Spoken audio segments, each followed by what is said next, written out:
In the far frigid north, the ocean meets jagged maritime glaciers.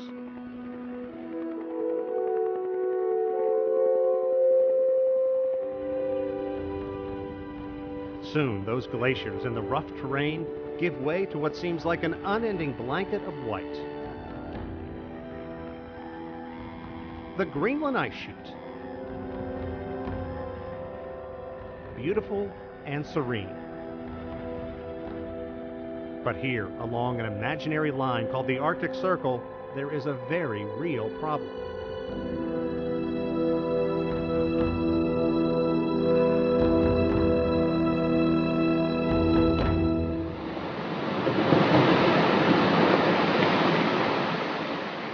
A meltdown like none ever recorded in this area of the world. It became like the thing to do in town, to go down and watch the massive amount of water going through.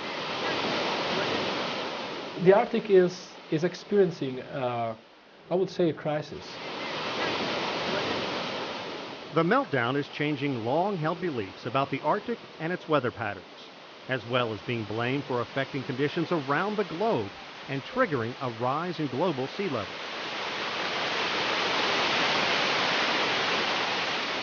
We have determined that this is occurring. Now we have to kind of figure out why this is occurring, and that's the difficult part.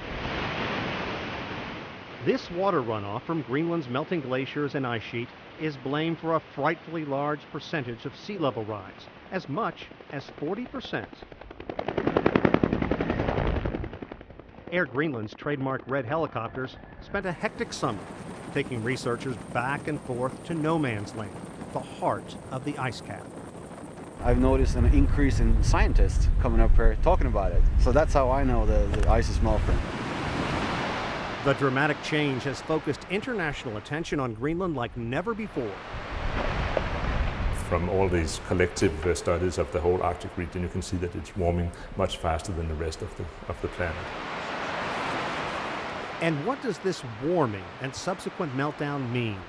To begin with, Greenland is pretty much a mystery to the outside world. Its landscape, its environment, its people. Well, we don't have polar bears walking around in the city. We don't eat seal blubber every day. It's a westernized society, but there's a huge amount of culture that follows along. Greenland is coping with a generation gap.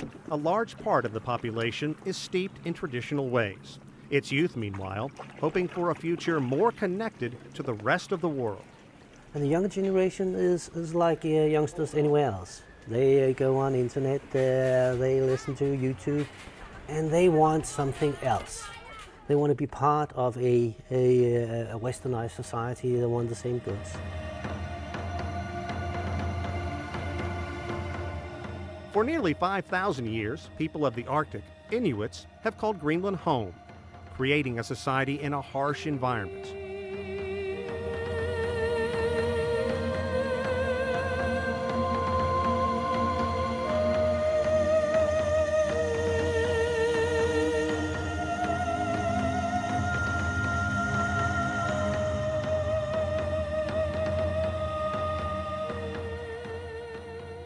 In one of the country's largest towns, Ilulissat, there are more sled dogs than people.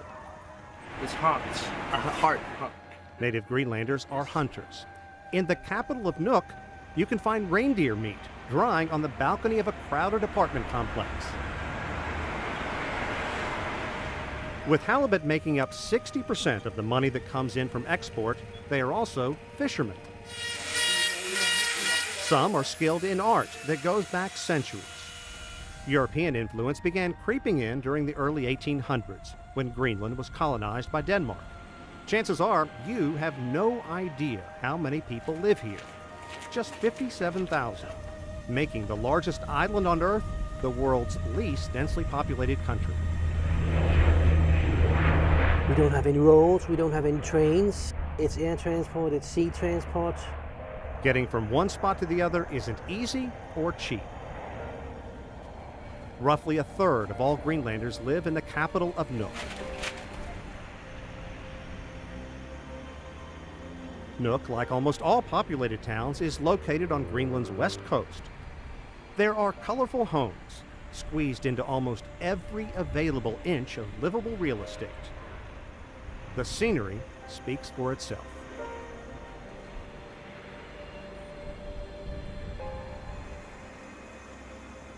In the last few years, Greenland began gaining independence from Denmark. And now the country's leaders are opening up the country for oil and mineral exploration. When the ice is melting, there is more land getting exposed and it's easier to access the minerals in the ice zone. Not everyone likes that. It's a shame. It's a shame for government in Greenland. I think it's very bad. Do you think that the government is for sale in a way? Yeah. The lake on the surface. So as this lake is filled, there are cracks on the ice that they're not very deep. For legions of researchers like Marco Tedesco, massive melting and the changes it's fostering are all uncharted territory. In 2012, we had a new record set in terms of melting over the Greenland ice sheet. In just a few short but hot days in August, there was melting over 97% of the ice sheet, virtually the entire cap.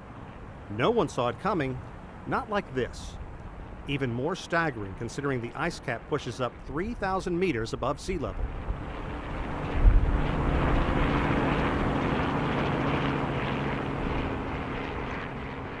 Tedesco is a professor of Earth and Atmospheric Sciences at the City College of New York. Think about it. The city in which he teaches has more people at any given moment milling around Times Square than in all of Greenland.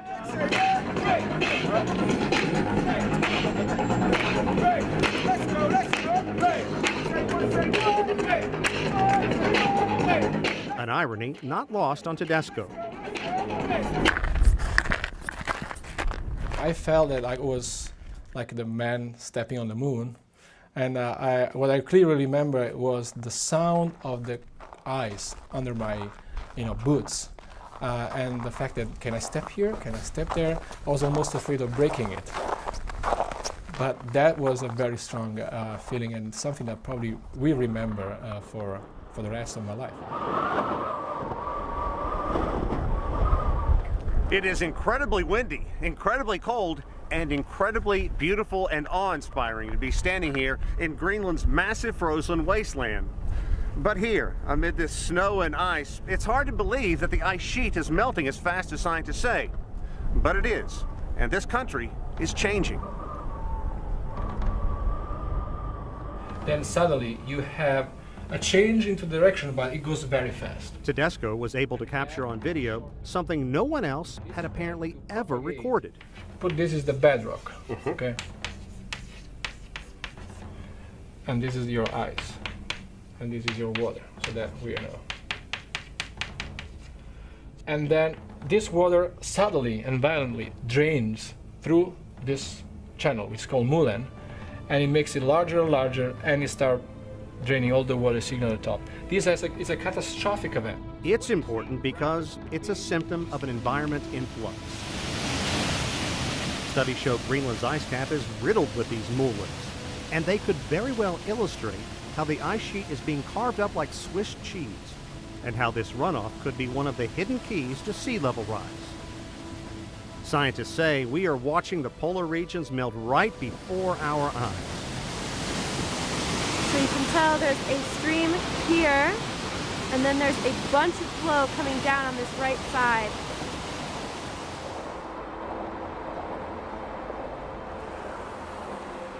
Many blame 100 years of pumping carbon dioxide from vehicles and factories into the atmosphere, fueling the greenhouse effect.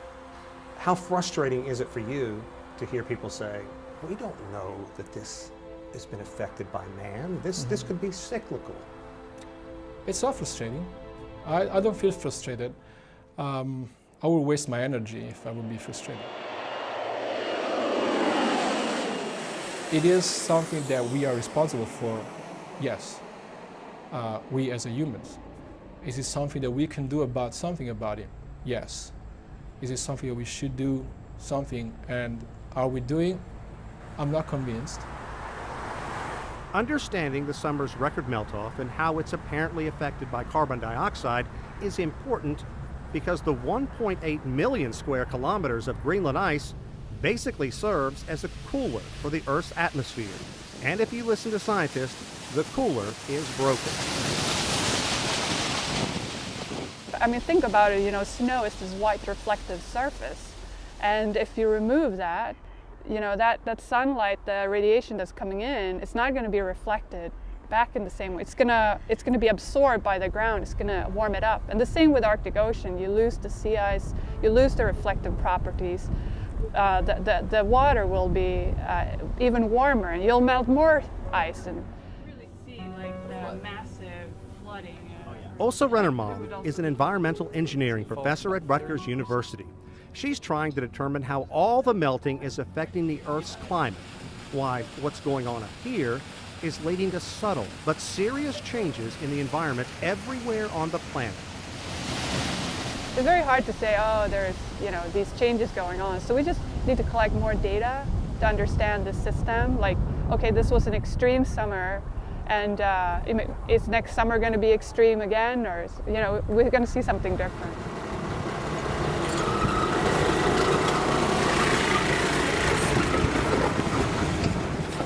We have 56,000 people here in Finland. Maybe in the next 20 years, that will be more than 1 million people here in Finland. In contrast, native Greenlander Adam Liebert has watched his country and its landscape change bit by bit every day for years. He's a guide who drives tourists from the town of Kangerlussuaq to nearby Russell Glacier. Liebert likes to boast that at 25 kilometers in length, this is one of the longest roads in all of Greenland. The road is long, but no one says it's smooth. There is perfect life. It's very close to the nature. One of the most silent places on Earth, and the air is not polluted. Liebert believes his perfect life, his perfect world, is out of balance right now. He says this past summer alone, he watched Russell Glacier lose at least 30% of its mass.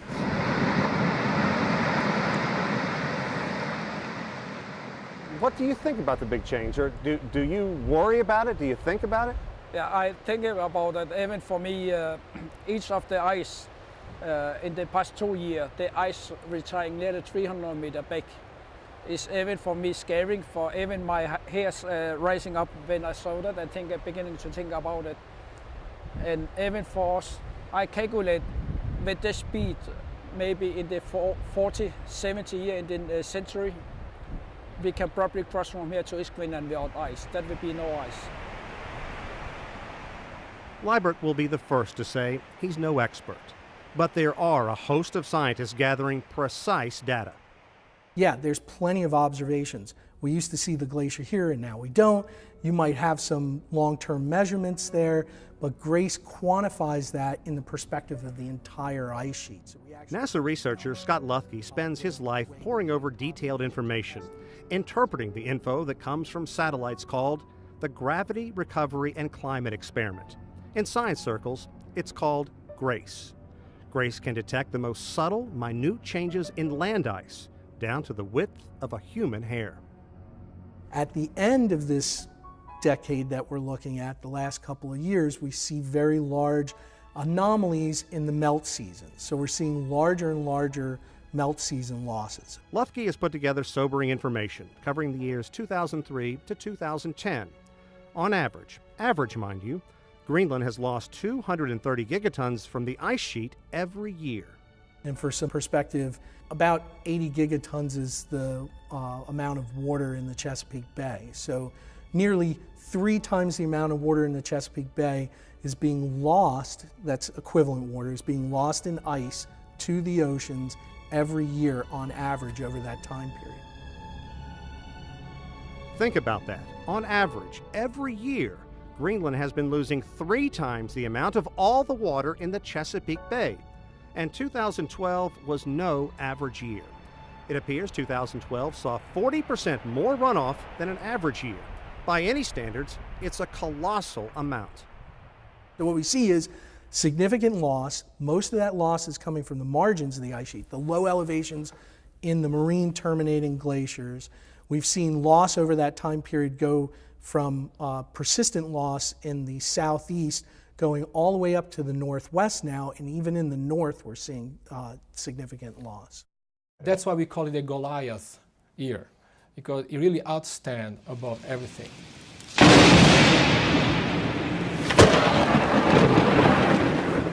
Global warming, I say climate change instead. Because it's not just global warming. You have changes in precipitation, changes in extreme events. Extreme events could be triggering extreme conditions around the world. An estimated 15,000 record high temperatures were recorded across the United States this past summer.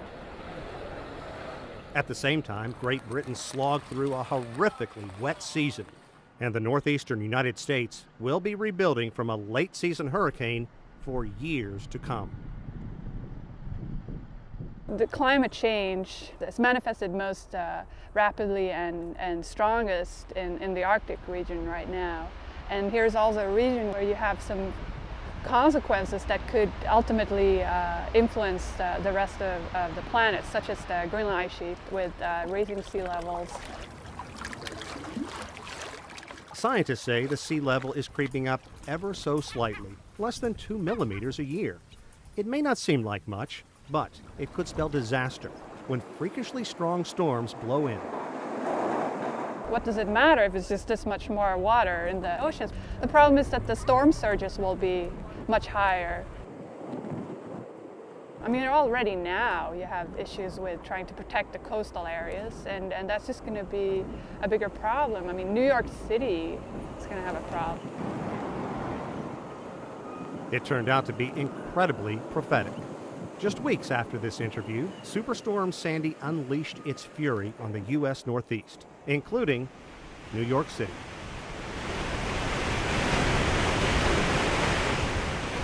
And why is what's happening in Greenland important? Scientists maintain at least a third of all global sea level rise is attributed to the melting here.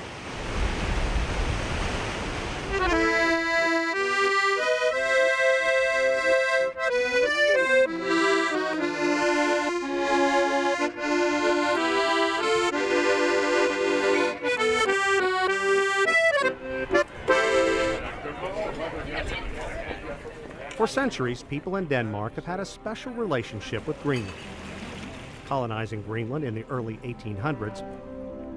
And in Copenhagen, there's a tribute to Knud Rasmussen, son of a Danish cleric and Inuit Danish mother. Rasmussen explored much of the country with sled dogs in the early 1900s, long before sophisticated satellites would map the rugged environment.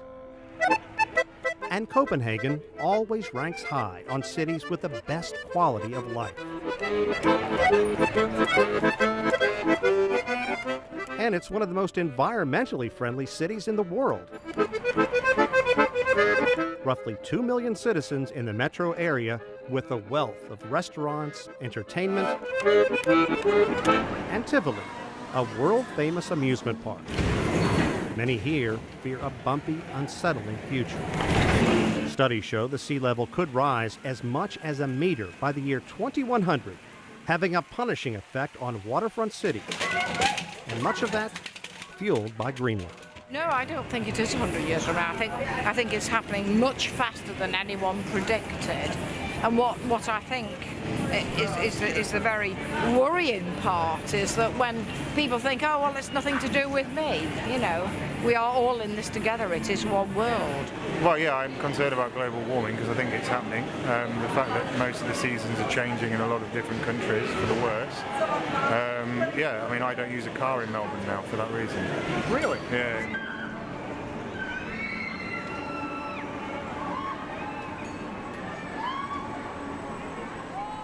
What will happen to Greenland's ice sheet in the coming decades, and how will it affect the rise in sea level? It's a global question, but one that is especially important in cities like Copenhagen, virtually surrounded by water. In talking with scientists and researchers, one thing is crystal clear. If we're going to understand the future, we must first determine how climate change has affected our past. Greenland is a wonderful place because it holds a record of everything that happened on the planet since 3.8 billion years ago, almost 4 billion years. Minik Rosing is a geologist at the University of Copenhagen and works at the Natural History Museum of Denmark. A native Greenlander, he's able to cull secrets from the earth. This long, thin, black rock comes from an area in Greenland called Isua. Billions of years ago, it was just mud on the ocean floor. This is a sediment, which means that at one point in time it was mud and sand that was deposited at the bottom of the ocean. This was actually the ocean floor 3.8 billion years ago. But what's special about this rock is that it contains the oldest traces of life we have on the planet. So it tells us that life has been with us, has been basically living in the oceans for more than 3.7 billion years. Some of Rosing's colleagues focus on ice, not rock. They have ice core samples that show how the Earth's climate has changed over tens of thousands of years, and they have unearthed an unnerving trend. What they have recorded is that there have been 5 melting events till now at this site on the ice cap. And of those 5, the 4 of them have been in the past 10 years. So it's clearly there's something very unusual happening. It's not just scientists trekking to Greenland. Let me take one more. Tourism is becoming more and more popular here. On any given day, boats navigate through icy waters off the coast of Ilulissat, putting people closer to drifting icebergs that come from Jakobshavn Glacier. Scientists and researchers have been studying Jakobshavn Glacier for more than a century and a half, dating all the way back to 1850. In fact, a large chunk broke off in the early 1900s, and an iceberg made its way from here into the North Atlantic. It would have melted into obscurity had that iceberg not crossed paths with a luxury ocean liner on her maiden voyage, the Titanic.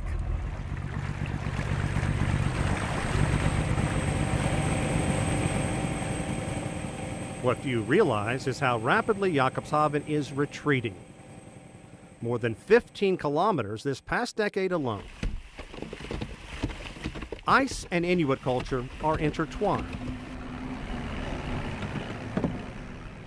Customs and traditions that are thousands of years old are being adversely affected from a significant meltdown.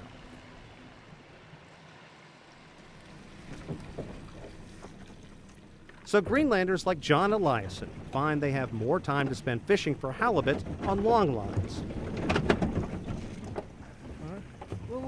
Since sea ice is melting, the fishing season is extended, but there is less time for hunters to take sled dogs out on the ice looking for seal. Today, Eliasson is happy. His fishing line is in the water, and his family will have seal meat after a quick stop on a rocky beach. The meat from the seal will feed your family? Yeah. We eat. You eat. And the skin you'll sell to the local shops? But sometimes to dog. Sometimes for the dogs? Yeah. Nothing is wasted. Good, huh? Mm. Good? Good. I will try. Yeah, I'll try. Small piece. Small. Not big. You knew the word big. Yeah. This is liver? Yeah. Just...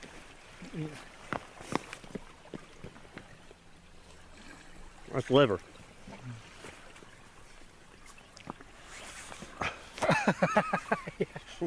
That takes getting used to.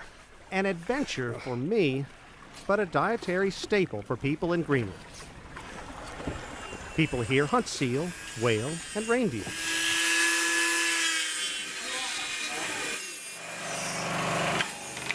And many bones and antlers wind up among a group of craftsmen in Ilulissat who will make money off tourists.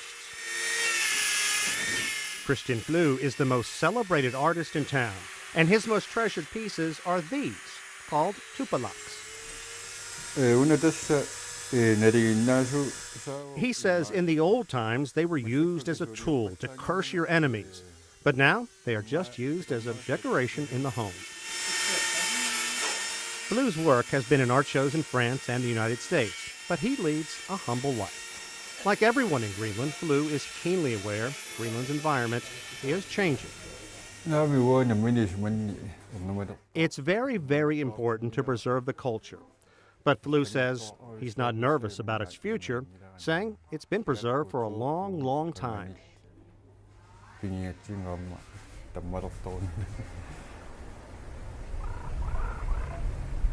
town of Kangerlussuaq is divided by Watson River. Right now, it's tame. But notice the banks, the erosion, and workmen trying to repair the one bridge in town. This is what happened when record melting fueled record runoff. This year is the worst. Just this year? Yeah. The last 2010, 2011 have been fantastic years. We get more and more guests here. But 2012, exactly the 11th of June, was the worst day in my life in Kangerlussuaq. The hot summer turned Kim Ernst's life upside down. His restaurant, the Rowing Club, is on one side of the bridge, most of the town and its citizens on the other. And 4:30, the police called us, and now we have 20 minutes to pack down because there was something wrong with the bridge and the water was going over. Townspeople had never witnessed anything that rivals the bridge washout. Never, never. I talked to people who lived in the town for 30 years. They've never seen anything like that. Obviously, during the lifetime of that bridge, something like that has never happened. But people in Greenland are resilient. So what does it mean to finally be able to prepare this food again after the rotten summer you've had? That's fantastic. As is his spread of traditional Greenlandic food. This is muskox, and this is minted muskox. This one is lamb, Greenlandic lamb chop, and this one is reindeer sausage. And the reindeer sausage we make ourselves. The first day he was able to reopen since the bridge washed away was memorable. Especially for the Russian helicopter pilots and flight staff who reserved the restaurant on this night.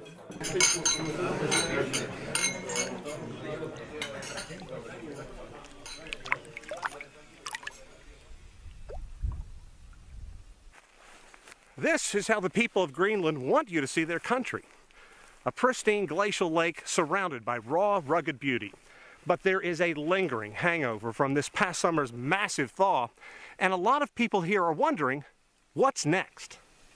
And I'm afraid with Greenland shall exist like Greenland are today, be a beautiful place with fresh air and no pollution. I don't think so. Do you want to see pipelines and machinery all over these mountains? No, then I go from here. Then I'm finished. Because my guests don't want to see that. My guests want to come and see what they see today. And what they see in the wintertime, a frozen lake we can go out and ski on or sit down on the northern light in the evening. Many call it bad news. Many others say it is a blessing. The massive meltdown is opening up land. And industry giants want to tap into it for oil and mineral. Well, we were one of the first people in this big scale project. So we were at the forefront of the developing Greenland as a mineral exporting country. Ebe Larsen's company may be at the forefront, but scores of others are playing catch-up. There are now 120 permit requests for large-scale mining and offshore oil exploration. Currently, there are no offshore oil rigs and only a few small mines. We want to be able to earn our own money and make our own living. According to the editor of Greenland's 2 newspapers, mining and oil will mean money for a country that just doesn't have much. We need to be economically independent of Denmark. We want our own economy. We don't want to continue asking for money from Denmark. Denmark ceded some autonomy, but the Danes are still in charge of Greenland's foreign affairs, security, as well as financial control over the country.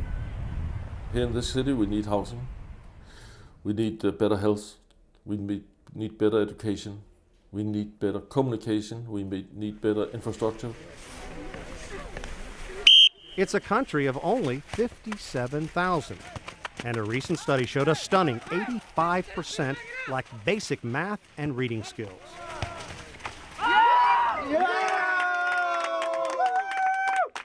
Realistically, how can a government this small negotiate with companies that big? Aren't you worried that this country is going to be taken advantage of and just be overwhelmed? Yes, we are very worried, and we as a newspaper is too small to investigate this company coming in.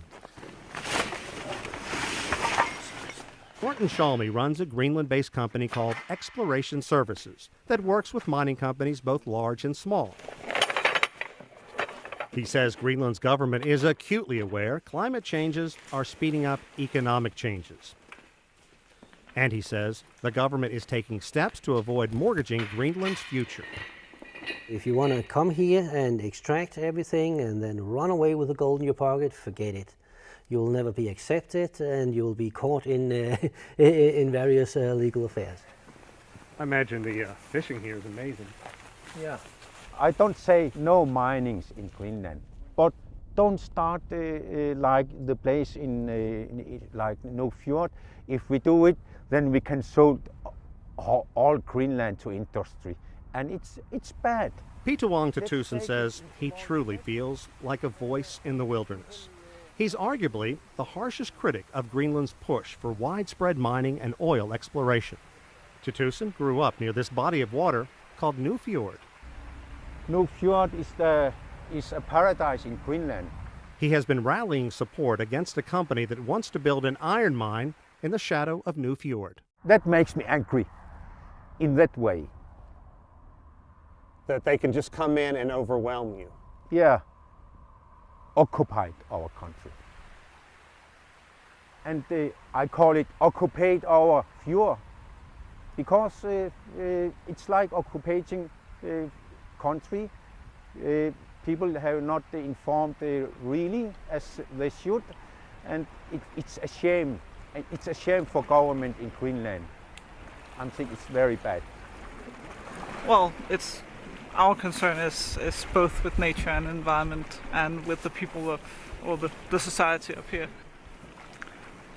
They are building capacity as they go along, but it's fairly new and it's just overwhelming. You have so many projects right now. It's the number of licenses that are currently being worked on is amazing, and you have all these town hall meetings, all these where you try to engage people in debates about it, but it's difficult to understand these projects. It's the material is like you have a 500-page environmental impact assessment. It's just hard work to understand these projects and very hard to see is this good for the Greenland society as a whole, or should you be concerned? Mette Frost is the Greenland project manager for the World Wildlife Fund. Like many, she doesn't believe the debate would even be going on if Greenland's ice wasn't melting so quickly. With nature, of course, there's a great concern that like there'll be an oil spill, there'll be a leak, and if you imagine a spill of oil in an area like this, it'll just be devastating for fisheries and devastating for the whole area. There will be a lot of pollution in water, in landscape, and air. They told us, engineers, and so they told us there will not be there will be a very small pollution, but the fact is that in 10, 15, 30, maybe more years, there will be a lot of pollution in fjord and water and air. So we are very, very concerning about that. Nuuk is essentially becoming a hub as Greenland's young leave small fishing and hunting towns and communities that dot the coastline. But you're seeing conflicts, new coming in, the old way of life going away. What's that like to see firsthand? Yeah, there's a trend of people moving from the smaller settlements into Nuuk, as you see in many other places around. Thomas Joel Peterson works at Nuuk's Climate Research Center. The smaller communities are being depopulated and people moving to the bigger cities because there's better opportunity for jobs and education and all these things, and people are getting more aware of this. But now, there's only one city that's growing, that's Nuuk. Nuuk, Nuuk, Nuuk, Nuuk. Climate change is accelerating this migration. Many are coming because they believe they'll find a better job, working for one of the big mining companies that's setting up roots in Greenland. But when they get here, many transplants find the quality of life isn't better. That is, if they can find an apartment. And the waiting list could easily be like 20 years, depending on what kind of flat you want. And 20 years? Up to 20 years, yes. That's not unusual. So it's not very easy to find a place to live. Then you have a lot of private investors that actually have flats that they do want to rent. But in Greenland, it's quite common that when you come to Greenland, if you come from Denmark or from another country and you get a job here, then your employer will provide you with a place to live. So all the private investors that have flats they do rent, they only want to rent them to companies, not to private people. So it's very difficult to find a place to live here unless you can buy your own place, and a lot of people don't have that opportunity. There are some apartments to buy, according to real estate agent Marian Berger Rasmussen, but many are being snatched up by big companies preparing to do business in Greenland. Well, a two-bedroom flat in Nuuk, if you want some of the newer things, is above 2 million kroners. In US dollars, you're talking 300,000? Well, yes, $350,000. To put that in perspective, the same two-bedroom house or apartment in any other town in Greenland would probably only cost 10 to 15,000 US dollars. So along with melting ice, the cultural landscape is changing dramatically, and maybe for good.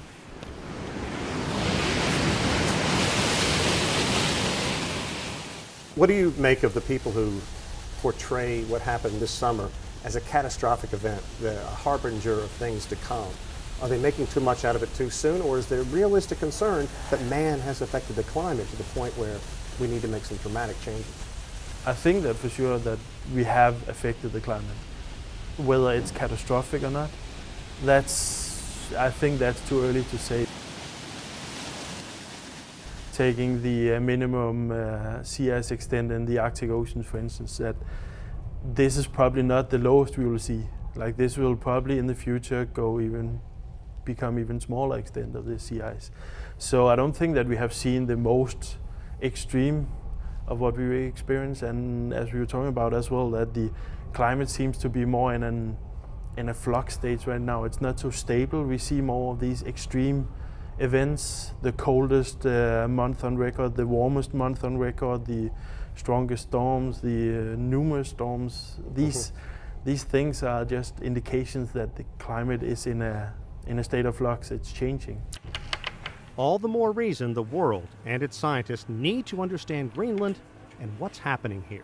If we're going to make policy, we better have damn good numbers, and we better be able to project those and forecast those at some degree of accuracy and confidence, and that degree of confidence should have a number. It should be quantified, so the country can do, and society can do better policy making.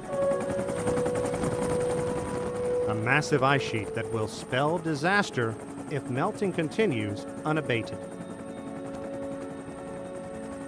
If all of it would melt tomorrow, it would raise global sea levels with about 7 meters. All right, that's a lot of water, and it's not going to happen overnight. It's not going to happen over the next 100 years. But even just a fraction of that amount of ice melting over the next 50 years could have consequences for for people living everywhere on the globe. On the ice cap, it's easy to feel far removed from a pending crisis.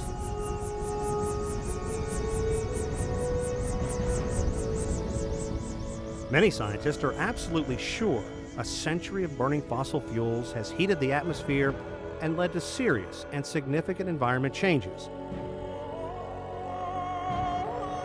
It's just easiest to notice up here. Governments say they want to find a way to turn back the clock and undo the damage. Greenlanders are very aware in the short term their sparsely populated country could actually benefit. But the immediate reality is there is no easy solution, if there is one at all.